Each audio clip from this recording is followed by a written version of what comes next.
Welcome to Conversations. This is Scott Turner. Nora Bateson is an artist, independent filmmaker, writer, teacher, and she's also part of a distinguished scientific lineage, which includes William Bateson, her grandfather, who gave us the term genetics, and Gregory Bateson, who is the subject of Nora's film, An Ecology of Mind, a daughter's portrait of Gregory Bateson. Nora, welcome to ESF. We're glad to have you here. Thank you. It's good to be here. I have to start by asking you about that incredible image on the poster that advertises your film. It shows you as a toddler standing looking out a window with an ape with his arm draped over your shoulder like you've been best buds forever. There has to be a story behind that image. Can you tell us about it? Yeah. That poster has a lot of particular significance for me, so I'm really glad that you're asking about it. It's so cute that people often just get sort of wrapped up in the cuteness of it and forget to ask about it. And it's first of all, it's a good story. My father took the photograph, and the question that you might have to begin with is, what in the world am I doing standing there with a gibbon? And the answer is that we had two gibbons that lived in the house with us. We lived in Hawaii, in Oahu. And one day my father was looking through the classifieds, and there was an ad for somebody who lived on a houseboat who needed to get rid of their gibbon. This can happen. An unusual ad, to be sure. An unusual ad. So he said, why don't we go see the gibbon? And so he went down to the pier where the houseboats were and went to just go look at it, which is a fatal mistake. You never go look at the puppies or the kittens or the gibbons or whatever it is, right? So we got down to the pier, and the gibbon leapt off the boat, ran down the pier, jumped up on Gregory's shoulders, wrapped itself around his neck. Love at first sight. And we had a gibbon. Now, as you may know, the way in which gibbons are captured is pretty horrific. And certainly nobody would ever be supportive of that process. I think everyone has some kind of fantasy about having a pet monkey. Whatever that's about, there's probably very deep resonances and so on and so forth. But we became a kind of refuge for wayward gibbons. And so that was the first one. That's Nitnoy, and that's the one in the picture. And okay. Nitnoy was the friendlier of the two. No, wait. I have that backwards. That's Tai Tai. The other one is okay. Nitnoy. And Tai Tai was my pal. Friend, yeah. Nitnoy came later under similar circumstances. The point is this. There is in that image, I think, a different kind of depiction of what we might think about as evolution. We have a sort of an image body of this relationship between primates and humanoids in our evolutionary process. And we've all been subjected to them in our not only science books, but cartoons and everything else, this business of evolving from primate. And what I love about this image is that in the dialogue of what is our relationship to nature, which in itself is a flawed question, because we are nature. So what I love about the image is that it isn't about the separation between man and nature. It's about looking together, perceiving together. And of course, the other thing I love is that the gibbon is infinitely more suave. I mean, that's me in the picture looking like well, not very sophisticated to say, but I'm a toddler. toddler. And the gibbon is sort of saying, you know, to come around here often, can I get you a drink? And but what is important is that we're perceiving together.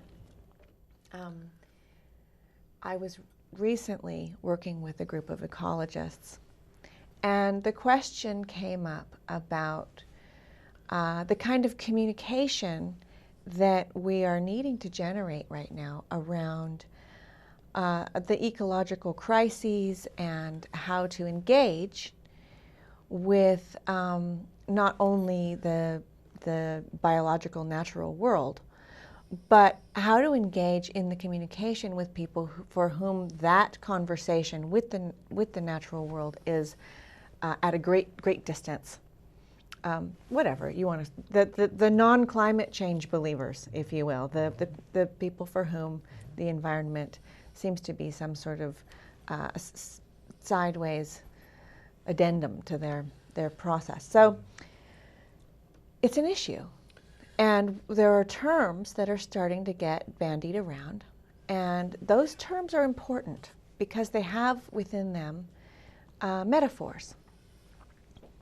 The metaphor of sustainability, the metaphor of stewardship, the metaphor of progress, of evolution. These are all metaphors that, whether or not we're aware of them, they affect our languaging, and beyond that, they affect our perception of what it is that we're doing when we step up for action. In particular, this picture is, I think, important in the question of stewardship. It came up recently, and while the feeling behind stewardship, the motivation, is great. You know, we have to take care of the environment, which takes care of us. That's fine. And yet there's something in that metaphor that's inherently at a state of inequality and that has some arrogance in it. The interesting thing about what you're saying with respect not just to evolution, but also to the whole issue of our relationship to nature, and it leads to endless confusion. And I approach this from the approach of an evolutionary biologist, and one of the metaphors going back to Darwin's time is that of a wedge. You have a lineage that splits, and somehow that's been melded into this relationship of superiority and inferiority, even though that's actually not what Darwin believed, you know, and this idea that the apes are just primitive versions of humans is an example of that. And yet, as you say, we're all living presently at the same time in the same world. What's important there is, of course, the relationship between us, between the ape, between both of us in the natural world. And in ecology, we run into this in what I think is an interesting cultural phenomenon amongst our students, which is that we treat human activities, or we tend to regard humans as being somehow separate from nature, as you said, and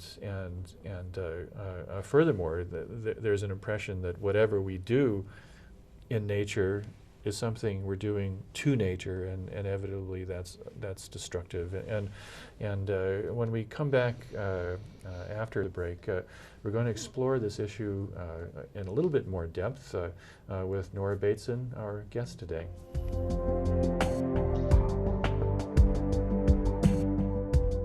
Welcome back to Conversations. We're here with the filmmaker, Nora Bateson, who is here to screen her film about her father, Gregory Bateson, An Ecology of Mind, a daughter's portrait of Gregory Bateson. So before the break, we were developing this idea of just what fundamentally is the relationship of living things to nature, how humans relate to living nature, and so forth. And that's very much what your father was all about. He was very much not a divider. He didn't have much truck with the wedging metaphor that seems so common in evolutionary biology, or the division between humans and nature that I think is kind of boiling up in an interesting way in environmentalism. I wonder if you could reflect about more about what your father believed along these lines. You know, what was his major philosophical stance or approach to these kinds of things? I think that the best place to start in looking at that question is, let's see, I could start from a lot of different directions Right. there. It's So a big question. It's a big question. Mhm. Let's look at it like this. There's a context. The context in this broad form is the biological world, and we're part of that. In addition, there's the rest of the bits, the parts, the moving, the climate, all of that. A giant system that is functioning with multiple levels of process in an ever-changing dynamic learning mode.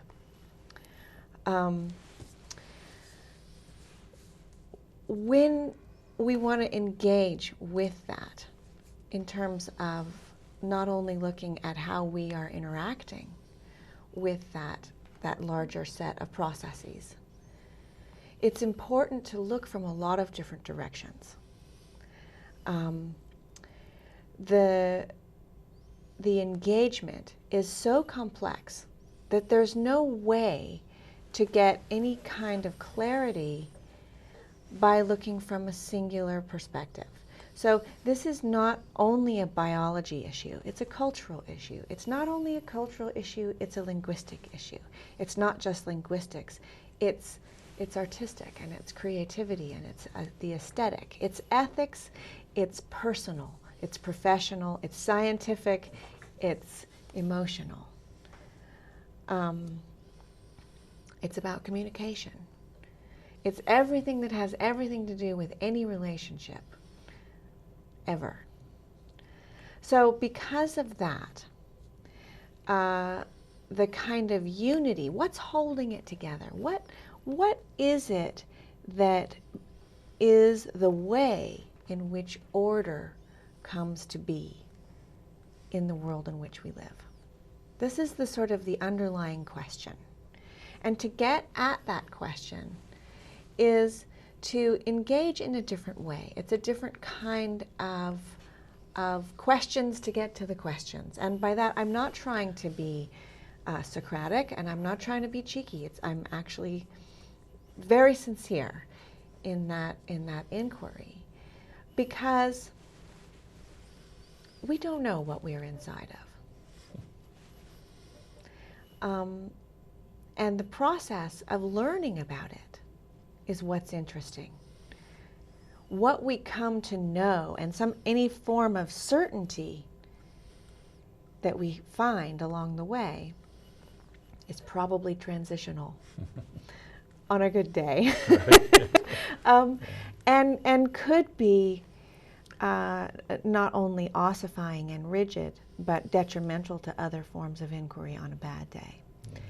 So in the question of what was my dad looking for, what was his philosophy under the ideology under his work, he was looking at the world through a lens in which there was a sort of unification, and that unification was complex, but not debilitatingly so. We often get to this notion of complexity, which is the word that we use to describe that now. and get a kind of paralysis. And we think, there's too many moving pieces. We can't possibly think from all these perspectives. How can I be a biologist and a psychologist and a linguist and a mathematician and an artist and a teacher? How can I possibly be all those things? There's no way. And so we come to a kind of a block point, and we say, forget complexity, it just paralyzes us. Yeah, the issue that you raise is a really interesting one, because it fits in with the kind of historical trajectory of your father's career. You know, he seemed to have been everywhere and didn't really fit in anywhere. And the natural place for him to be fitting in should be in the academic environment, and he certainly was involved in a lot of fields. He was in a lot of academic environments, but it struck me that it was always kind of an uncomfortable relationship with academia, and that's always puzzled me, because academia should be the very place where those kinds of multiple perspectives that your father was advocating should be most welcome, and yet it seems to me that he had the kind of an uncomfortable relationship with that, or they had an uncomfortable relationship with one another. Do you think that's a case, or do you have any thoughts along those lines?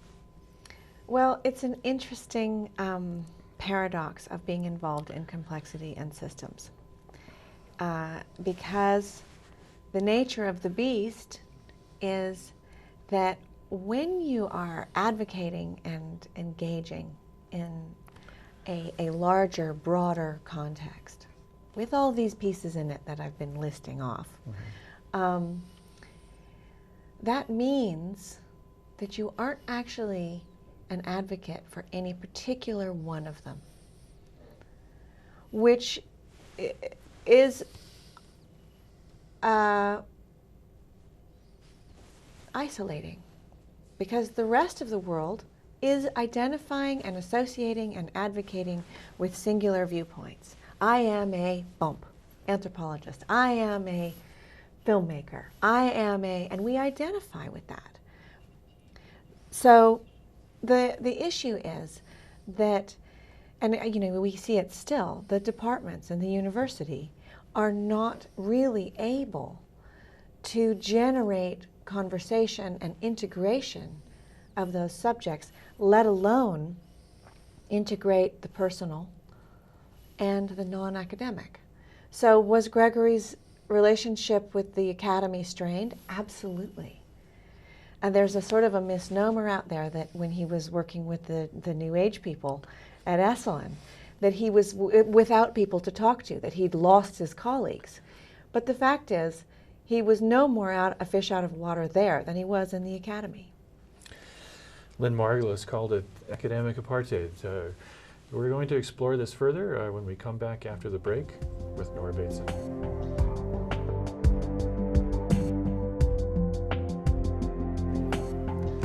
Welcome back to Conversations. We're here with Nora Bateson, producer of An Ecology of Mind, a daughter's portrait of Gregory Bateson. So before the break, we were talking about the relationship of your father, Gregory, with traditional academic types of cultures, and you were mentioning that even though the perception among some divisions of that, such as the academy, might have regarded Gregory Bateson as kind of having gone off the deep end when he went to places like Esalen, or his time at Lindisfarne Institute, or those kinds of situations.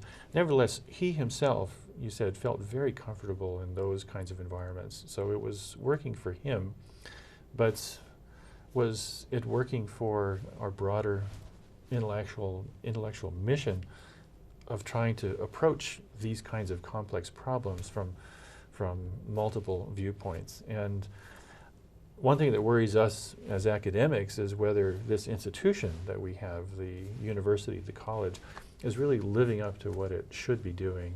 And it's an interesting statement on how thoughts interact with culture, which was kind of a big thing with your father. His whole point was that it's not the thought, it's the process, it's the way it relates to other thoughts around him. He was very into how we come to know what we know. Epistemology was his big, was, as I understand it, one of his big questions. And the Academy doesn't really, especially the Scientific Academy, doesn't really deal with epistemology anymore. That's philosophy. It's off to the side. We don't need to worry about it. We need to get back to our real business, which is real science. And that was something that your father rejected decisively. I thought he didn't think there was such a thing as a real science. There was only understanding how different thoughts related to one another. And one of the things that he did in his work, he wrote a couple of very provocative series. One was in his book Mind and Nature, when he wrote about what every school child should know. And then there was a series of what he called metalogues, where he was explaining things about the world to an inquisitive young daughter. And I wonder if you could reflect on that aspect of his life, trying to explain this immense body of thought that he was at the center of to the next generation, in the hopes that maybe we can rescue the next generation, even if we currently have failed at our mission. Okay, well, that's about 12 questions. So let's see what we can do with that. So I don't have to interrupt you. First of all, I think that Gregory's relationship with the Academy was strained, and his relationship with whatever, the New Age movement or any other particular group, was equally strained for the same reasons, which was a lack of integration. This business of his, of looking at the world and trying to, he lived a life of inquiry, of play, of looking at the way that the dynamics within the set of interrelationships changes. If the world is made of relationships, the example in the film is the hand, okay? So we look at the hand and we've been trained to see 5 fingers. But he talks about, this is just an easy example, that really what makes, there's black on me, makes this workable, gives it its articulation, is the space in between. Otherwise it's a paddle, right? So in looking at those interrelationships, there is a level of integration that the Academy cannot match. This is an intellectual endeavor, to be sure, but it's also a way of life. And that the Academy and our professional institutions are not really able to begin to tackle. How do you think we do that? Well, when you look at even the notion of what interdisciplinary studies is, it comes out as one more discipline on an end of separated disciplines, and it never includes the personal. So the person that you are, the epistemological frame, your perspective, the vocabulary of your experience is like a lens through which you see the world and you make sense of it, through which your impulses and your actions are governed. Okay, the way you think and the way you see the world is what informs what you're going to do in the world.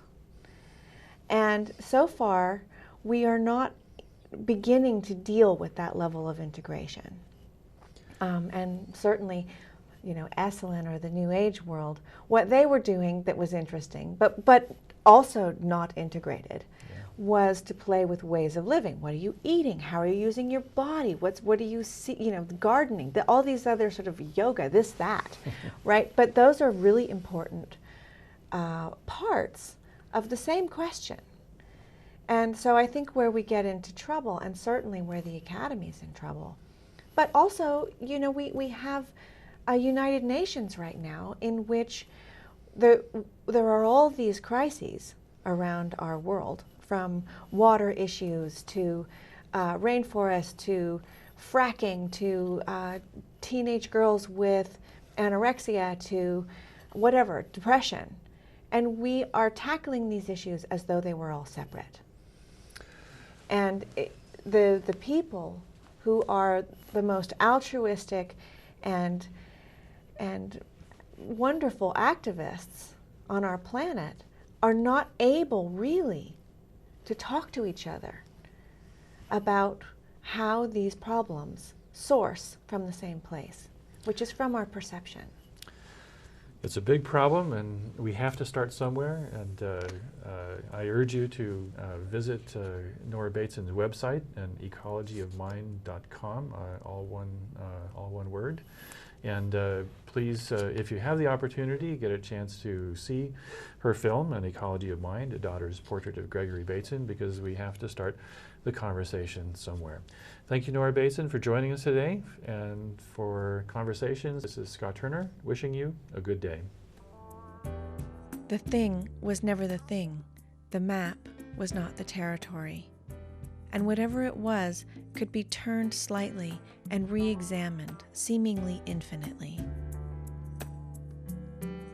Like a Rubik's Cube, only one in which there might be several right answers and patterns.